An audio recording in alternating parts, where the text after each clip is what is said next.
thank you guys so much for coming to the annual meeting, Friends of the Library. I'm sure that most of you all, or a lot of you, know that the Friends have been around since 1979. And so it's an enduring organization, and of course it has a wonderful purpose because we have such a great library here. We're so lucky being in this small town to have the library we have here.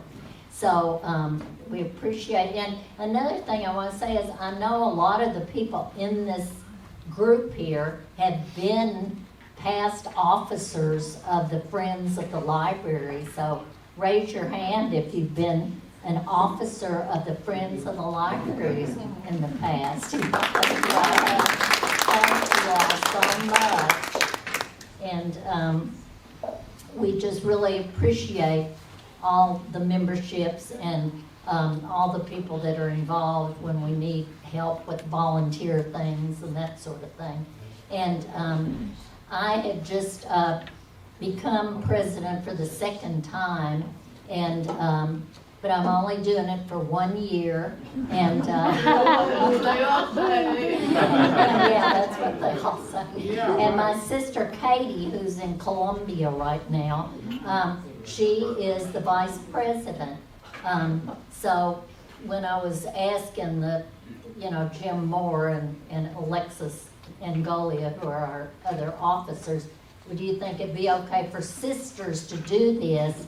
He said, the daughters of Pat Bright, yes. Because my mom was very involved with the library and helped raise a lot of money for it and all that. So we're just, it's a family tradition. And so Jim is going to come up and tell you how our money is being used and what all the great things we do with your dues and that kind of thing. Jim is the enduring treasurer of the Friends of the Library. And also the book guru, you guys know that, the book sale. He's going to talk a little bit about that too. And then Alexis, our secretary, has been doing that for many years. And we appreciate you following up. And this year, the most wonderful thing has happened, which is that Georgia DeRugio, who everybody knows is the recently retired director of the library, she is helping us out on the Friends Executive Committee. And we also thank Georgia for a lot of the food back here. She's a pie maven, and she has made all these great pies, and we just appreciate it. What? A joint effort. A joint effort, yeah. A few other people made pies too, but she's the one that's getting the credit. So. Thank you, Georgia. Yeah. And so now Jim is going to come up and do his treasurer's report, and then we're going to have Kenzie come up, and Kenzie and Christine are going to tell you about the summer reading program, which is how the lion's share of the Friends money is used, and you're just not going to believe what a wonderful program that is. So without further ado, Jim Moore.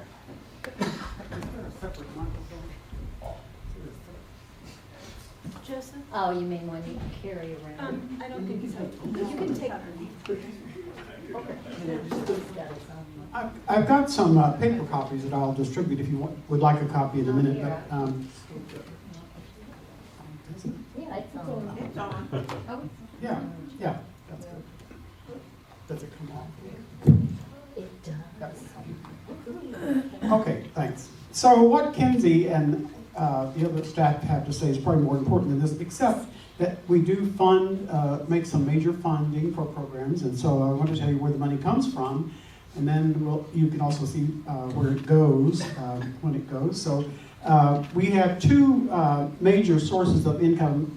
We have sales going on of books. We have those Christmas bags at Christmas time that Alexis and friends made up, and they brought in about $400, so that's pretty good. And we also have note cards for sale, and then we have those tote bags. And right now we don't have any tote bags because we've lost our supplier. She retired, and those tote bags were excellent quality, and so we're trying to find another one to get that going again.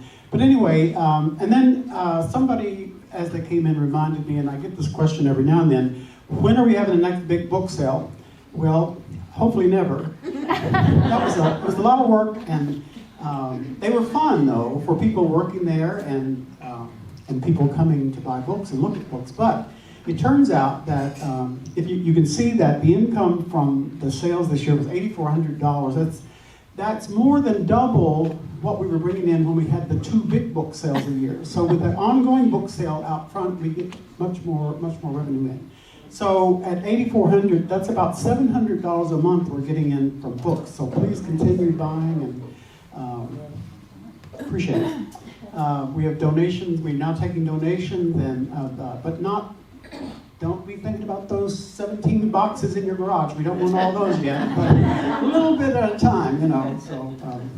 So you can see that memberships and donations were 6,500, sales 84, so that's a total of 15, and then the expenses were not all that, separate one, but we had the summer reading program, which I think is going to talk about.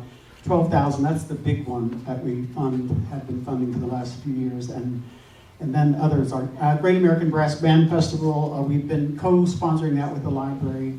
The library was also contributing 500. Then we had the swing dance at the beginning of the festival, if you remember. But I don't think that's happening this year. I've forgotten what's going on. The scheduling or something was off. And then the others just staff luncheons and things like that. So you can see that we spent a little less than we took in. That's good. We'll plan for other ways to spend that other money. So any questions on what you see there? That is not, that ending balance for 2023 is not the current balance we have. We have a lot of dues in already, so we're up to about 20,000 at this point in the checkbook. So we're doing well. We're okay. So anybody have any questions or concerns or talking about the book sale that somebody wanted to volunteer for? We still have about 6 people currently that come in every now and then and price books, and like the books that are being weeded from the collection here, we usually take those dust jacket covers off, not the dust jacket, but the one that covers the dust jacket, because that's where all the grime gets caught up. And so when you take those off, the dust jacket looks brand new about. So we do have people coming in to help with that every now and then. So if you'd like to do that every now and then, it's not a regular thing, it's a very irregular. Just let me know. I'd be glad to put you on the list. And we have a Tuesday or Friday that we sometimes work on that. So thank you very much. All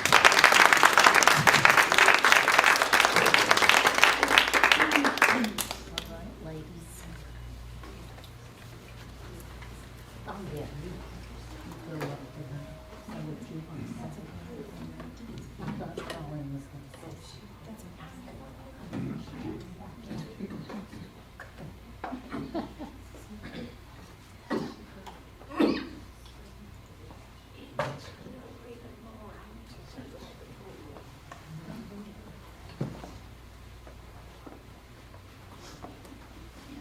Hi everyone, I'm Kinsey Heisel and I'm the Youth Services Manager. I'm Christina Farrell, and I'm the Adult Services Manager. So like they said, we're here to talk about summer reading, and we're going to start with showing you all a video that's a wrap-up of this past summer that Haley made, and we hope that you enjoy it. So we'll show you all that, and then we'll give you some more information.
So that was just a little bit of all the fun that we had last summer. So summer reading program, just in a nutshell, is our time to really showcase the library and everything we have to offer, and then hopefully get others to read during the summer. So everybody's schedules are disrupted, whether you're a kid or adult. And so we want everyone in the community, from littles who are being read to all the way up to you all and more, and want everyone in our community to really engage with reading and the library in the summer. So we'll first go through what last summer was like for us, and then we'll show you a teaser of what we're going to have this summer. So last summer, our theme was All Together Now. So we did a lot of all together kind of summer camp vibes. We had lots of different programs around that, and we'll tease you this summer's coming theme if you stay till the end of the presentation. And our summer reading program is always June 1st to July 31st. So it is the whole month of June and the whole month of July, because we really want to build that habit of reading all summer long. See if this works? It worked. And what we host our reading challenge on, that we do in the summer, is an online platform called Beanstack. And our reading challenge that we challenge everybody to do is to read for 10 days in the summer, so between June and July. So again, it's about building that habit of reading. So we want you to log your days that you've read, not just a certain number of books. And we have found that that works better for all of our age groups, because then the really speedy readers, like I was as a kid, then can still be counting, and no matter how many books I get through in the summer, like I get to count every day that I read.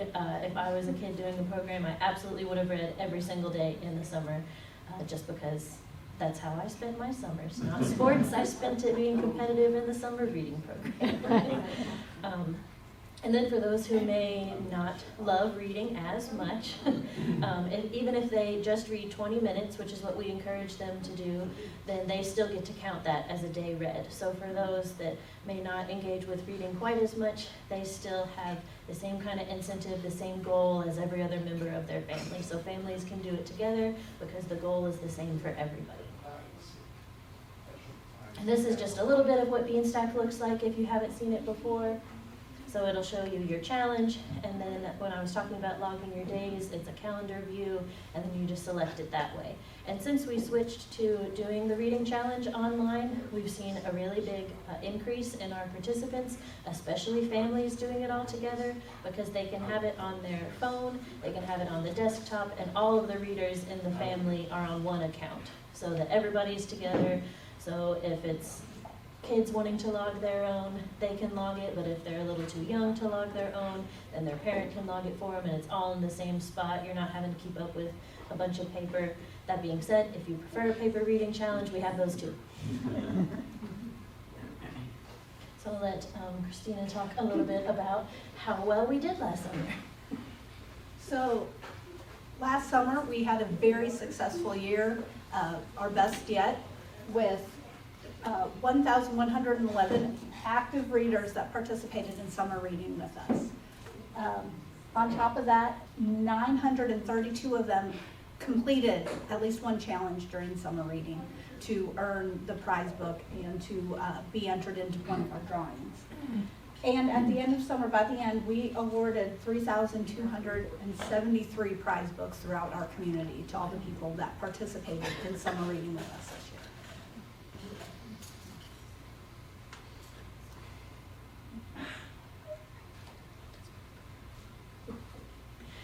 So this is a breakdown of who participated in our summer reading challenge. So this is by age. We love that kids participate, and we love that adults participate. So you can see that those numbers really went up.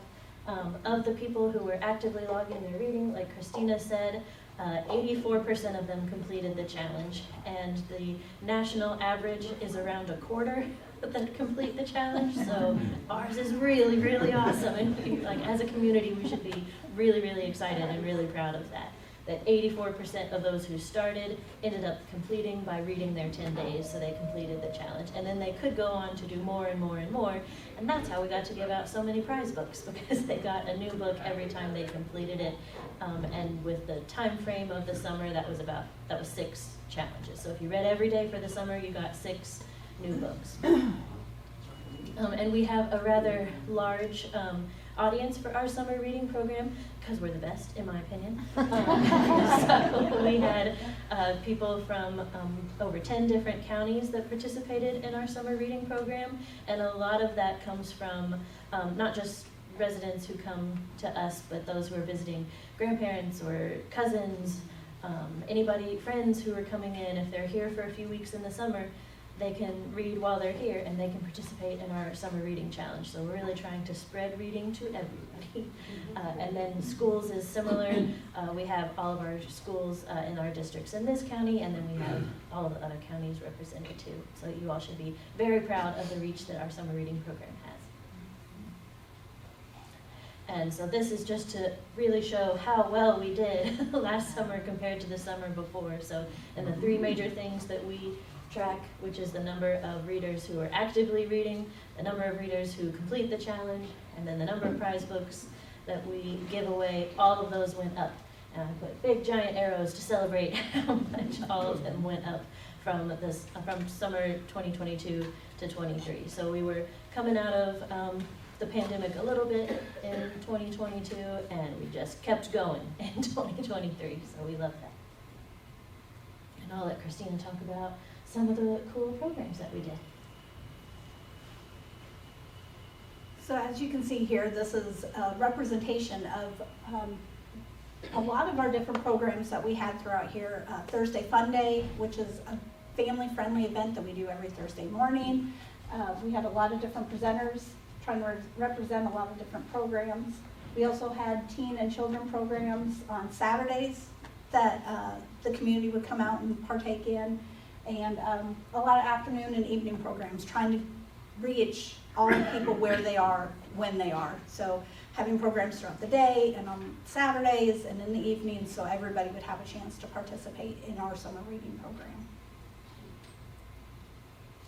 And even if you can't read all the little details on there, this is our calendar for last summer. And you can see that there was something on almost every single day last year. So we were going and having many, many programs so everybody could enjoy summer reading with us.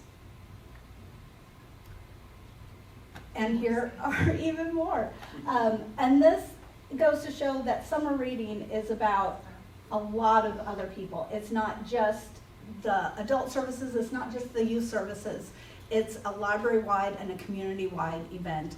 Our outreach department gets involved in it, the extension office, all sorts of different community members are involved in our summer reading program, and they come here and they help us out with our program, they help represent our library, and to give a full earth of what we can offer for our community.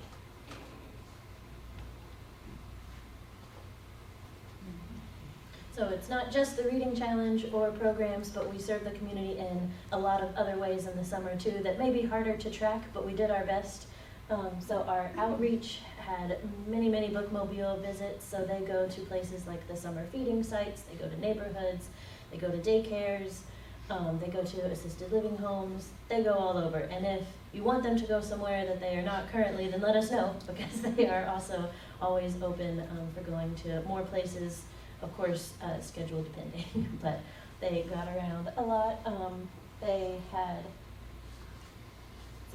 55 stops, and they were open for nearly 60 hours in the summer, all of their stops combined. So they were working hard on the road all summer long.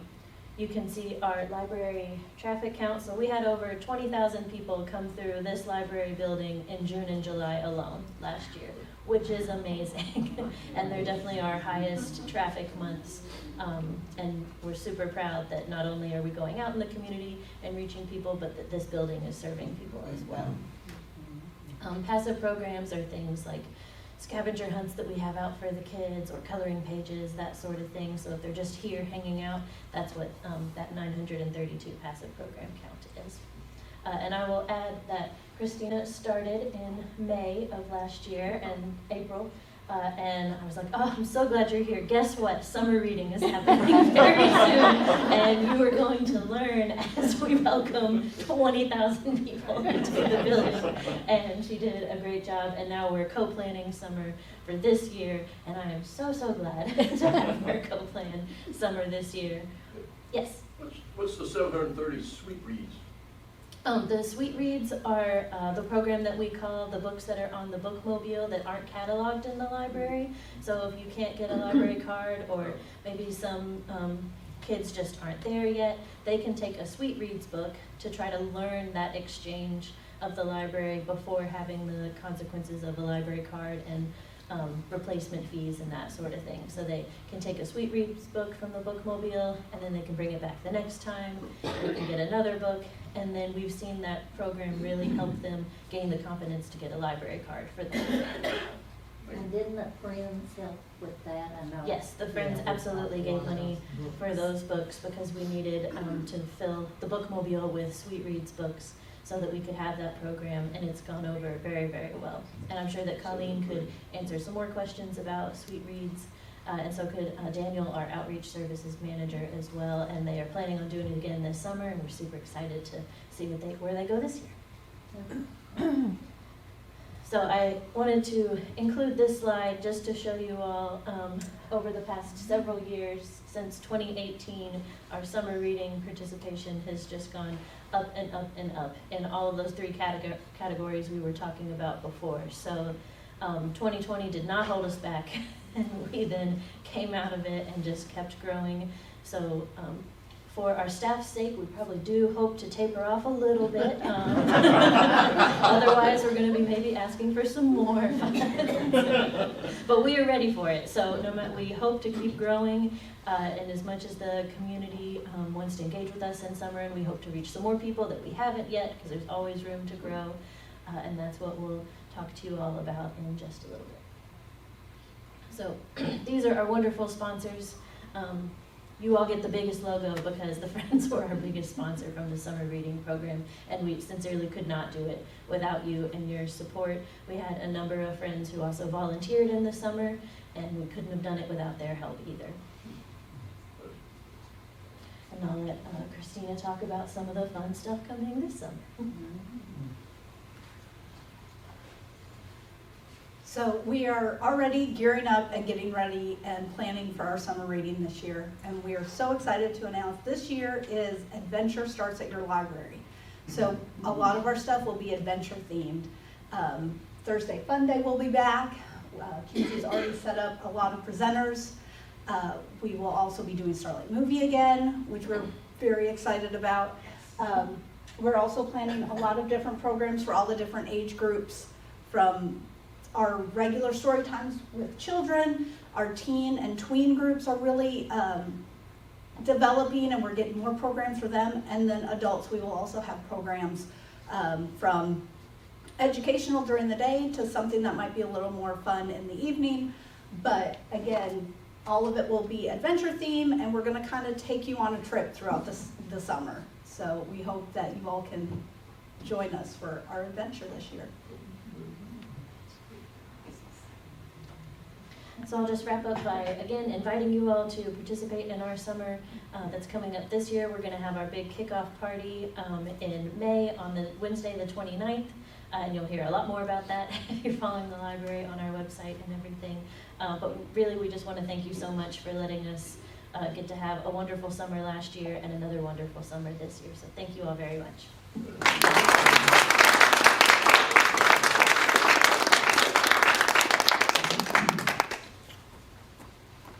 I'm not on the agenda, but I'm just gonna horn in for a minute. I think I've met most of you, but I haven't met all of you. My name is Colleen Hall, and I am the new director, Post Georgia. So you see I haven't let her go very far. I'm so grateful to be here and to serve you, and I just wanted to say thank you because you really do make the summer possible. And thank you also to the staff who have already planned the majority of the summer. We're really grateful to them and to the community partners who will help us make it possible. So thank you.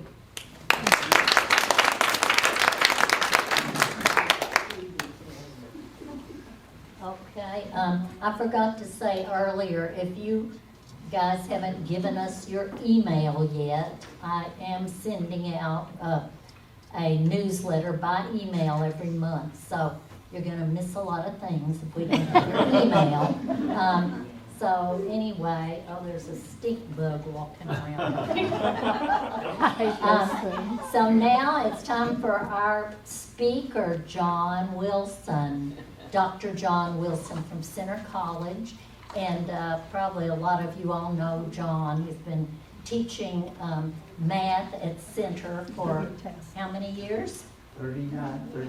39 years, and he's getting ready to retire at the end of his academic year.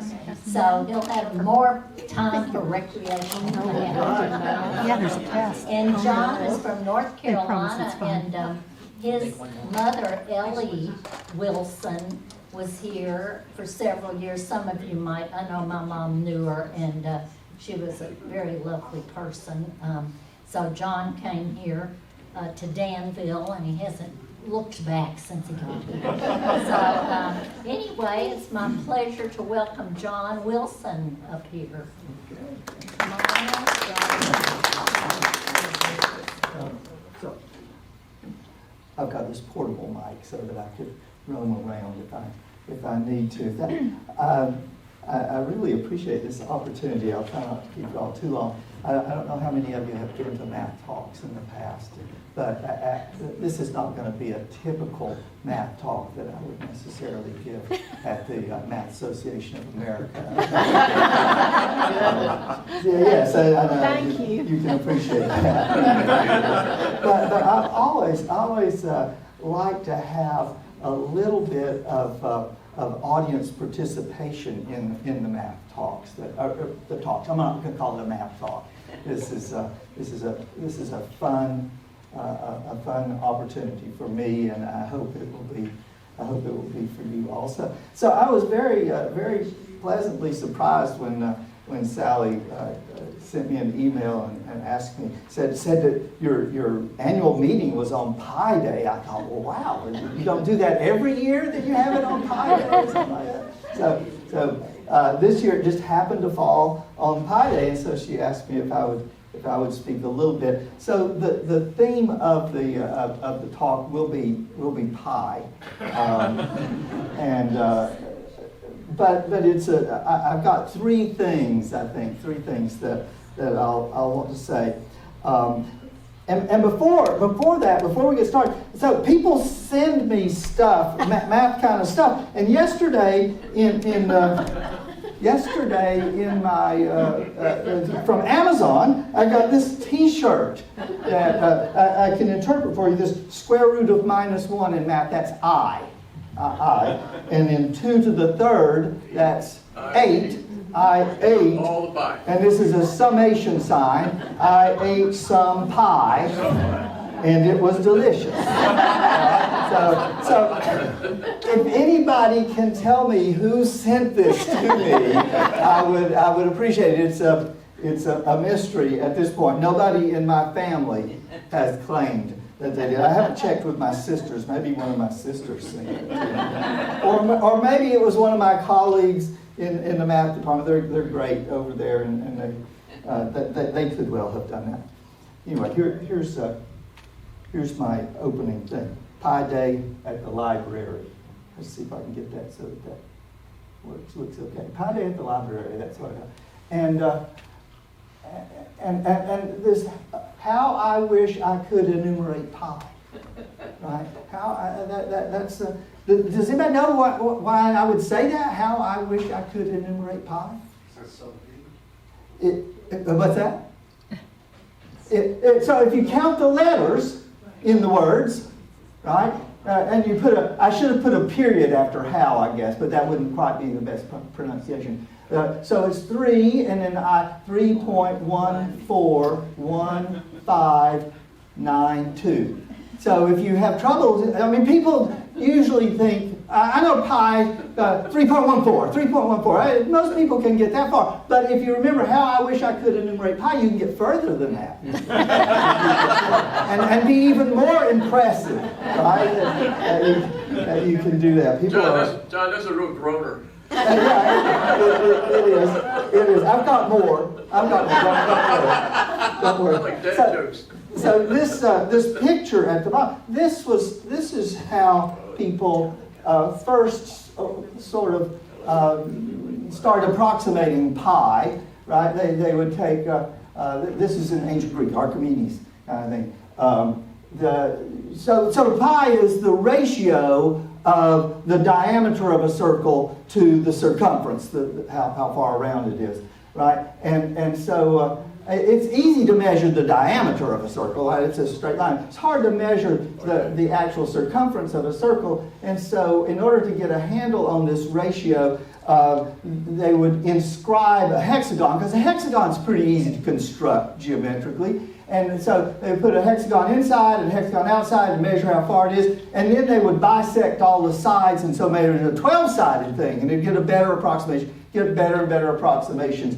And that was sort of the early geometric ways of approximating this ratio that you would get.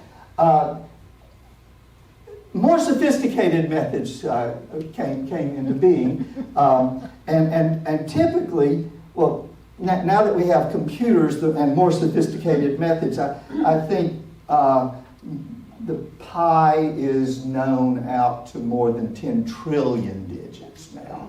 Like, if you really needed to know it accurately.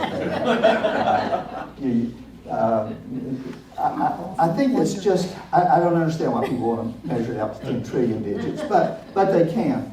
One of the ways that people approximate pi now, they don't do it now, but this was a way, is the fact that pi over 4, we did this in our calculus class, pi over 4 is actually equal to 1 minus 1/3 plus 1/5 minus 1/7. If you like to do fraction arithmetic, right, you can just carry this on out. Let's see, I'll try to make that, no, that looks better. 1/7, and then what would be the next term? Plus 1/9. And this is, the 1 is a little bit, you go above and below, and keep adding this up like this. And in math, we go, this will be a minus. It's a plus or minus, depending on whether it's even or odd term. ... And that means you go on forever and do that. And if you add up, I think it's like 300 terms of that, you get pi accurate to 3.1. But eventually it does, it would converge to as many, if you keep going out for infinitely long, you could get it more accurate than that. So it's interesting that pi has its day. I did not look up, when did we start having Pi Day? Right, March 14th, 3.14. I don't know when that happened. There's probably a Wikipedia article on that. I haven't read it. Siri. I can ask Siri. Yes, I can ask Siri. I have to be a little careful with my phone and Siri. One time in class, I was talking about this kind of adding up things as a series, and I was talking about in class about a series, and suddenly out of my pocket, Siri chimes in and says, "I'm sorry, I didn't quite get that." And all the students in the class said, "We didn't get it either." So you have to be careful with Siri, that's for sure. So anyway, I was interested in, there are other dates that have sort of, that people will send to me, say, "Oh, look at this date, this is an interesting date." But some of my favorites are, in March, we just have celebrated on last week, 3-4 is March 4th. March 4th is the command day. It is the only date where it's a command for you to march forth. And so I always, when it comes to March 4th, I always think that's a day I'm going to get something done, right? Because I'm going to march forth on that. Other important, there's an E day. There's a 2.72, I guess it's February 7th. I don't know exactly what it is. It's not as popular. E is another mathematical constant. Of course, there's the Star Wars Day. You know, the Star Wars Day is May 4th, but you say it's May the 4th. And so that's always, may the 4th be with you on that. And then there are days that just have nice numbers to them. So like if you have, this was early on, several years ago. November, can you read that? November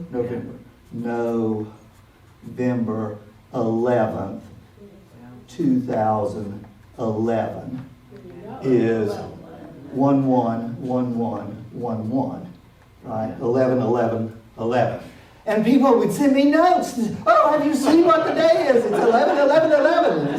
So this past December,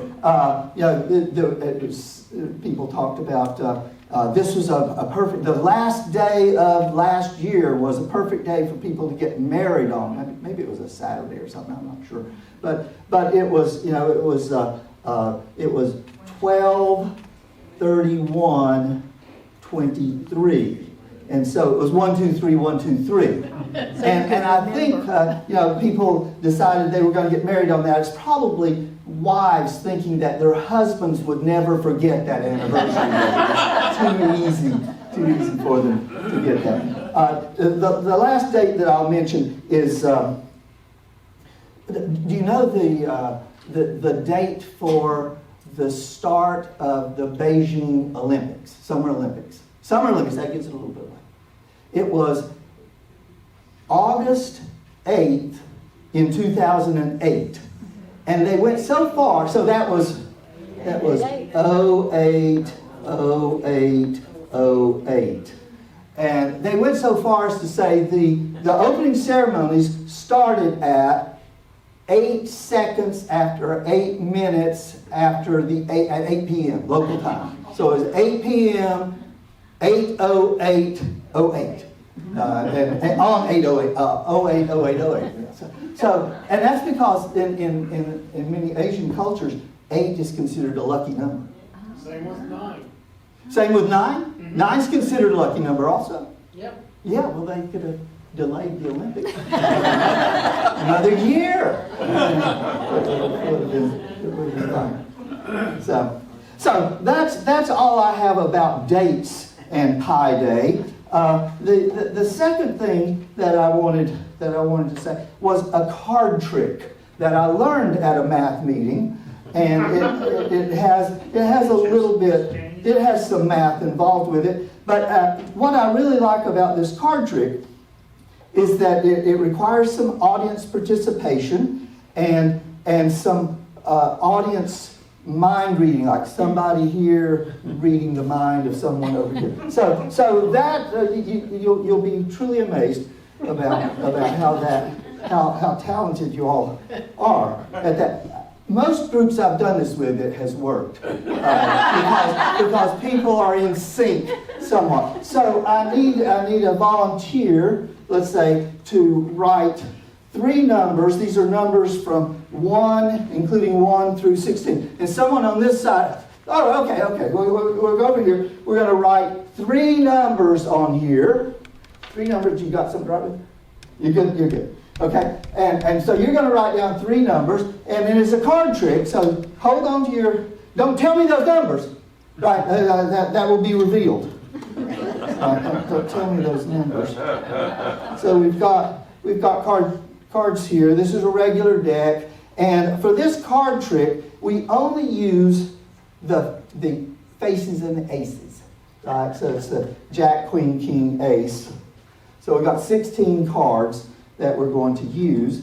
And I have the same 16 cards up here, just because I've got to have somebody on this other side of the room. So right, we'll have to see whether I have to expand it so you can see the whole thing. But we'll go with that. So those are the cards that we have here. And so what I want to have happen over here is I'm going to hold up the 16 cards, and I'm going to ask for a volunteer to pick a card. Slowly draw a card out of this pile, not knowing over here what this card is. Right? But I want you... Oh, before we draw this card, we need to hand that card with 3 numbers on it to someone else, not to me, to someone else, so that they can circle one of those numbers. That's because we had 3, and now we're going to get 1. And then we're going to do 4 here in a minute. All right? So right here, are you willing to draw? Let's slowly. So you're going to draw a card, and you're not going to look at it. And you're going to put it down on that chair. Okay. Okay? Okay. So, You get to look at it, though. well, I've got them all up here. If I weren't looking at it, you would be looking at it. Okay, yeah, like that. And slowly put that down over there. Okay? So that's good. We'll see that at the end. We'll see that at the end. But you were thinking about what numbers he was circling over here, right? No. I wanted to make it tough. Okay. Okay, well, we'll see how this goes. This has worked in all groups but one before. There was one class that had a little trouble with this. We'll see how this goes. All right, so what we're going to do is we're going to deal out the cards here. I'm going to decide I can get rid of that. That was just so I could write on it. I can get rid of this stuff out of the way. Sorry. Okay, so I'm going to deal them out. Let's see. Yeah, we can see that.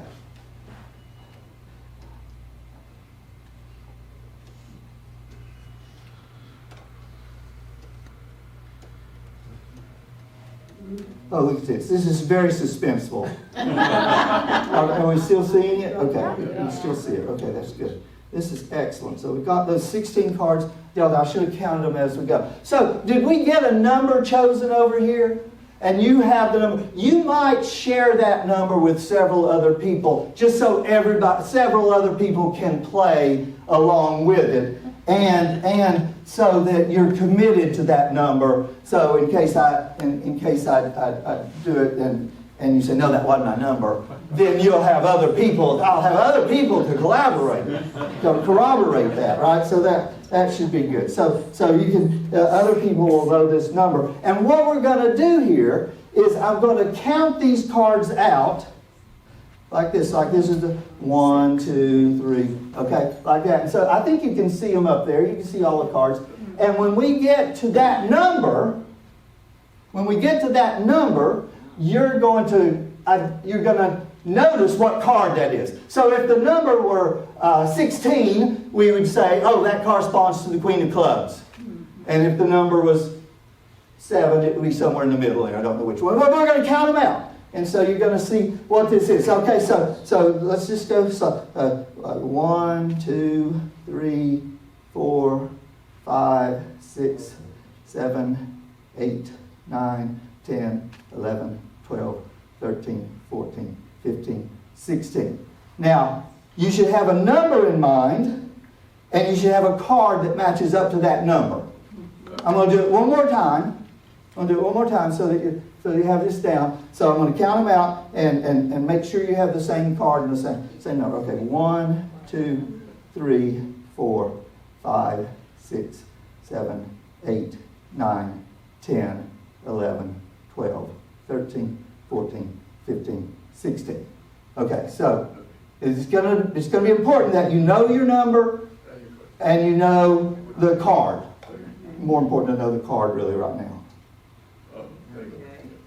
Okay, so skip this up. Now I'm going to deal them out. And we're going to deal them out 4 times because it was 3.14. All right, so we're going to deal them out 4 times. And you're going to tell me, you're not going to tell me what the card is, but you're going to tell me which row. Oh, shoot, let's see.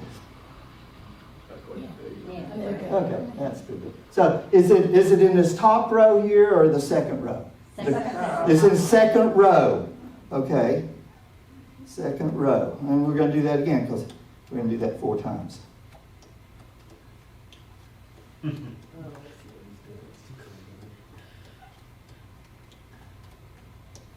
Okay. Top row up here at the top. Okay. And I'm going to stack those up and I'll do that one more time. Or I got 2 more times.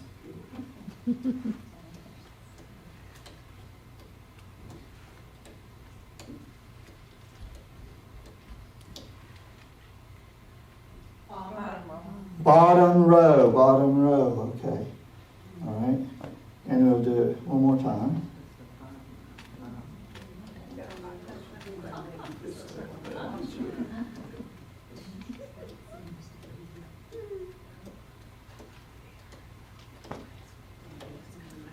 Okay. Top row right up here. Okay, well that's good. Y'all did that very well. I hope.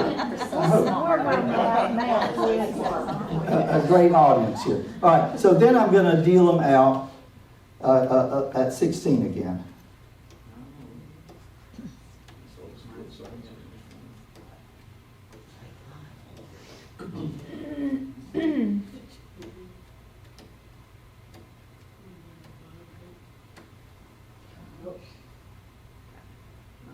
Okay, you can see that. You can see that. Well, so, with all that sorting out, top row, bottom row, you may not be surprised that I'm thinking that the card was the King of Diamonds. Was the King of Diamonds. Okay? But that's just because I sorted them all out. So did you notice that King of Diamonds was moving towards the front of the stack all the time? Because I'm always picking that up. So that's just, I know you shouldn't really tell the trick, but that's the way that was. But I think the thing that is more amazing, did you know what number they were picking out? No. You didn't know what number they were picking out?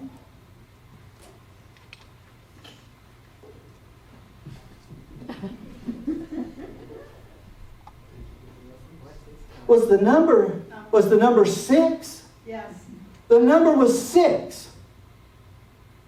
Yeah, the number was 6. Is that a problem? And is that because the 1, 2, 3, 4, 5, that the Jack of Hearts was in the 6th spot? That I would know that. And so how did that happen? Somehow, let's see, what card did you turn over? What is that?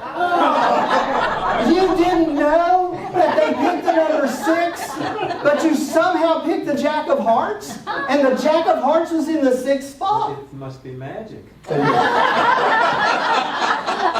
Well, it's either magic or it's magic. It's either magic or it's magic. Well, that was when I saw that card trick at a math meeting. There was a math magician who was doing it, and he had a way of turning the cards over so you could never see the back of it. And he would pull out that Jack of Hearts. That would be it, and he'd say, but what would really be magic is if I could change the color on the back. And he would have a different colored card. It would change the color on the back. It was always a different color, but you never saw the backs of the cards. And he would know that that was the card that was going to be selected ahead of time. I changed that around a little bit because I wasn't all that good at keeping the cards hidden. That takes more sleight of hand than what I do. All right. Well, the last thing that I'll say. Okay, that's perfect. The last thing that I will say is about is about these puzzles that I have invented. And they're sort of like Sudoku puzzles. And I brought some, I made a special one for Pi Day. And so I brought a handout with a puzzle on it. And I thought that you could, if you can just pass those around over here. These are the puzzles. And there's plenty, I think. There's plenty of those. And that was why you were going to have some pencils that you could use to fill these out. These puzzles are sort of like Sudokus. I think they're easier than Sudokus, but I think they're a bit intimidating at first because I don't give you any numbers to start with. You know, in Sudoku they usually give you some numbers to start with. I'm going to look at the basic puzzle up here. This is the one that's down there in the bottom. So it is the same as what you would do in a Sudoku. You have to fill in the grid.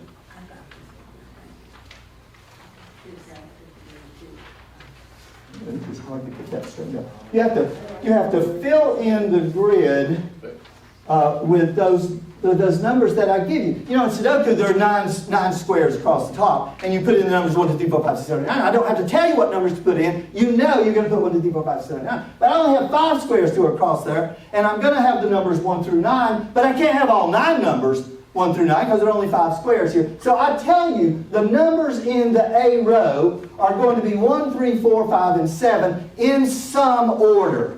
I don't tell you what the order is. I don't tell you what the order is, but the same thing with the downs. 2, 3, 5, 6, 7 goes down the first column. And so if you look at the first row and the first column, there's an intersection there, and you have to see, let's see, what numbers are in both the first row and first column. It could be a 3, or a 5, or a 7. It could not be a 1 in that A1 slot. It couldn't be a 1 there because there's not a 1 in the first column down. All right? So it's a kind of an intersection thing. Now, the 25 squares that we have, 25 cells that we have, works out very nicely for the 9 numbers. 8 of those 9 numbers appear 3 times each. Okay? That's 24 of the numbers. And I've got them listed there. The 1, if you just look at the crosses, there are 3 rows that have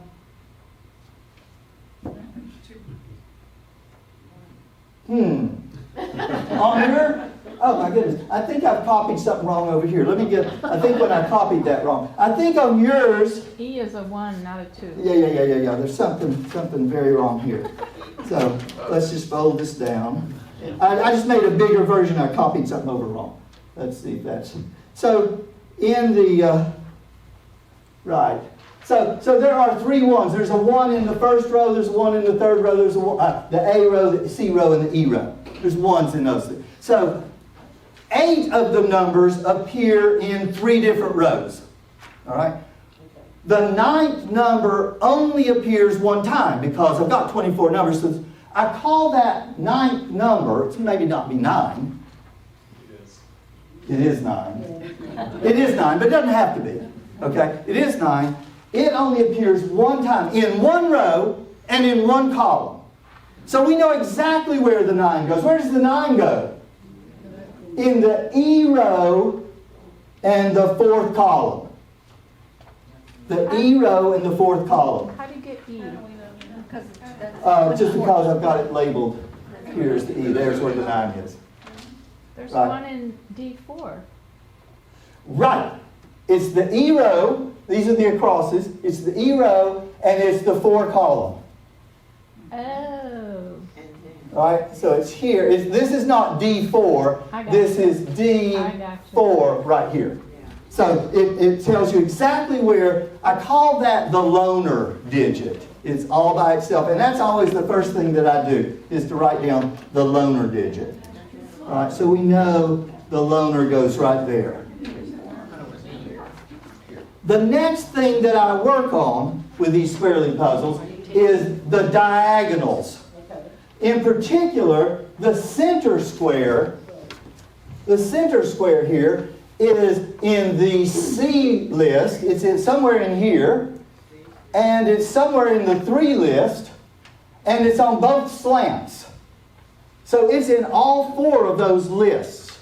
So I'm looking here, what could be in all 4 of those lists? Let's see, I usually go here. There's a 1 or a 5 or an 8. So it can be 1, 5, or 8. But here it says it has to be a 1. Because that's the only number. If I look at 1, 2, 3, 4, 6, I could only get 1, 2, and 6. But I could only get 1. Because it has to be in all of those places. So the center cell has to be a 1 in this case. The center cell has to be a 1.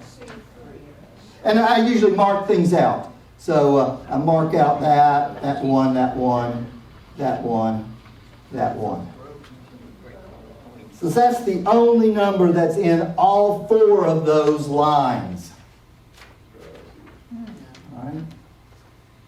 So then I'm going to look here at 2, 5, 6, 8. 2, 5, 6, 8. And I'm going to say that's going to be somewhere along this. What, did I put that 9 in the wrong spot? Yeah. I did. It should be at E4 down here. Forget about that. Okay. It should, yeah. So I'm looking here. I should mark out those 9s. At 2, 5, 6, 8 along that diagonal. 2, 5, 6, 8. And I look at the 1, 1 spot. The A1 spot is 2, 5, 6, 8. The only thing there is a 5. You see that? It has to be 2, 5, 6, or 8 because it has to be on that diagonal. But in the 1, 1, in the A row, it has to be a 5. That's the only number of the 2, 5, 6, and 8 that is in the A row. So that has to be the 5. 2, 5, 6, 8. Here's what I do. I say 2, 5, 6, 8, and then I look over here, and all I see is a 5. I'm holding in my head 2, 5, 6, 8. And all I see is a 5. So I'm putting a 5 there. And a 5 there. Mark it out. So what about the B row? What's left in the slant? What's left in the slant? What numbers are left on that slant? 2, 6, 8. 2, 6, and 8. And if I look at the B row, 2, 6, 8, that doesn't help me at all. 2, 6, and 8, all those are possible. But if I look over here in the 2 column, the only possibility would be the 6. And so I write down the 6 and mark out those numbers. And I work down all those diagonals back and forth. That's a 6. I mark out the 6 here, the 6 here, and the 6 here. Now I've got a 2 and an 8 left. And I look at the D row. I've got a 2 and an 8. And the 4, I've got a 2 and an 8. That doesn't help me at all. So I look down to the 5th row. I'm thinking 2 and 8. 2 and 8 in the 5th row. 8. It has to be the 8. So I put the 8 here, and that means the 2 has to go there. And so I'm forced in there for a 2 and an 8. And I've got that whole diagonal worked out. The diagonals are very powerful because they intersect more than just twice. This is an 8, this is a 2. And so I mark those out just so I know I've done them. And then I work down the other diagonal. And then I start working across all the rows and all the columns. And if you do Sudokus, there's a lot of the same kinds of strategies that you might end up with. For instance, if you happen to have, it's not in this case, but if I happen to know that, let's see, I had a 2, 7 here and a 2, 7 here, then I know that takes up all the 2s and 7s, right? Because I've got 2 cells and they're filled with 2 and 7. And so one of them has to be a 2 and the other one has to be a 7, or the other way around. And so that says this B row, if the 2 and 7s are already taken, these must be 5 and 8. And this can't be a 5 because I've already got a 5 in that column. So that has to be an 8, this has to be a 5. And even though I don't know whether the 2 and the 7, where they act, actually, when this is a 2, I would know that has to be the 7, this has to be the 2. And so I'd work through like that. Okay? So that's a way to work through these puzzles. So So what I did, I made up these puzzles last summer or last spring. I made them up because I was going to teach a class in recreational math, and I said, the students are going to have to invent some kind of a game or a puzzle. And so the spring before I taught the class, I thought I better try to invent a game or a puzzle myself and just see if it's possible. And it was, and I liked that. And so last summer, I got it published with Kindle Publishing. And so here's the book. I called it Squarely Up to You. I thought that was kind of fun.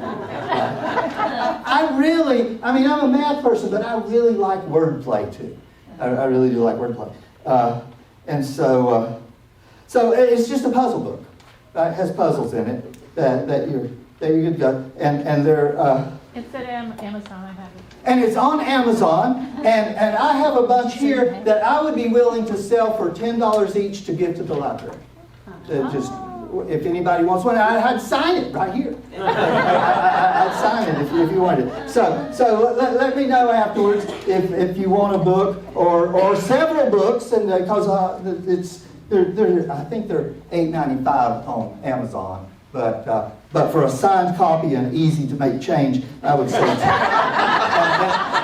and a donation to the library after that, I would say $10 would be a reasonable thing. If anybody wants one, I'm willing to donate that. And that's the last thing. I'll say, oh, well, what does this have to do with pi? With pi, on this basic one. I mean, I hate to give things away, but when you think about pi, you think about 3.14, and so as you go through this puzzle, you should find some 3.14s in here. You should find some 3.14s, and on this a little harder puzzle, it's a little harder logically. What I did was I took the digits of pi, just writing them all out, and tried to put as many digits in a row as possible so that the adjacent digits in pi were in adjacent cells in the puzzle. And I managed to get a string of 15 digits in a row to fit in here. Now, you know, 3.141, right, 3.14159, the two ones can't be in the same row, right? So I'd have to shift down. Now I can go diagonally or I can wrap around, but you can see how many digits. Well, if you solve the puzzle, then you'll see, oh, here's a bunch of digits in a row that will be, you can check it with pi and see how it fits in. How long did you Anyway, work? How long did you work on your book? How long did I Work on. making the puzzles? Okay. I started in the spring of when did it? Oh, yeah. The book came out in the summer of 23, and I started working on the puzzles in the spring of 22. And I had the original, you do not want to see the original puzzles. The original puzzles I gave to my students, and I didn't give them all these across-down numbers. What I did was I told them that the 5 numbers that go across add up to this, and they multiply out to be this. And all I did was give them the product and the sum, and they had to first figure out what the 5 numbers were, and then they had to figure out where they went in the grids. And the reaction from the students was, oh, Dr. Wilson, it took a lot longer to do this. And we don't want to do all that multiplying and adding. Just tell us what the 5 numbers are. That's hard enough. That's hard enough. And I took that as good advice. I wouldn't sell a single book. I don't think I'd sell a single book if I had all that arithmetic in it. But I think it would be nice for for kids to work on their addition and multiplication if they do it. Have you patented it? Have I patented it? No. No, I haven't yet. I don't really know how to do that. But I have. I mean, I have publicized it. I think if someone tried to steal that from You me, could be a I would. Wordle.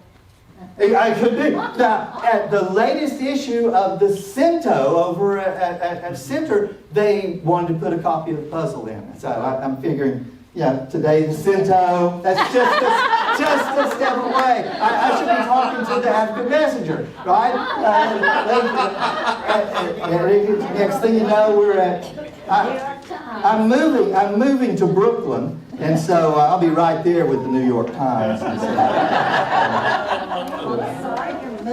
yeah, got granddaughter there. Let's stop. Well, anyway, Yeah. thank you. Oh, yeah.